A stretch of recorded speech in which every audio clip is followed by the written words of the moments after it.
And so, and so the planning for 2050 has to be where it's okay, it's in fact desirable to actually have a lot of things that come from, they're locally sourced, locally made, locally designed, right? And that gets everyone in the economic loop.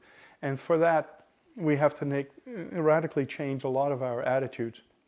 But I think planning then has to include more than, let's say, urban planners. It's really the interest of representatives, different community representatives who just say, well, this is how we could do it instead.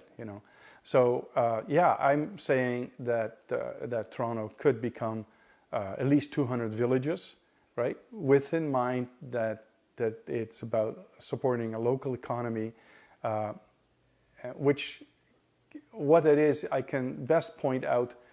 Why do we buy cars that are from somewhere else in the world, right? Why can we not simply fix a car and make it out of wood, right? Why does it have to be always these gleaming gladiator horses that are riding through the streets that are unscratched? And if you scratch it, then it's like a serious problem, right? It's like you're being insulted with a scratch. Like, what is that, And of course, these cars have to come from somewhere else. And of course, a lot of us driving cars from totally the other side of the world.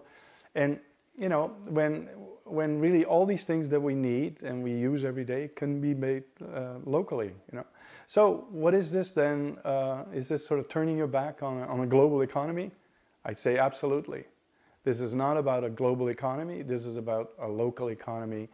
And is this then about, turning your back on world citizenship and everything else? No, it's just that we're all doing that and no one sort of gets the upper hand in this. And so I think it actually is a sort of a measure of long-term peace, when we're not worried about, that one country is getting so unbelievably rich and the other one is getting poorer and poorer, every month, right? That's a cause of worry. And so, with all the insight that we have and all the abilities we have, we should somehow get at that. But I think it should start at a local level. It's not with what Obama will do or what somebody else will do in another part of the world. It's just on a local level in saying, I love my neighbor, and I'm willing to do things with my neighbor, and I'm not mistrusting my neighbor, and they can look after my children, and I will look after their children. And in that way, we can live more affordably.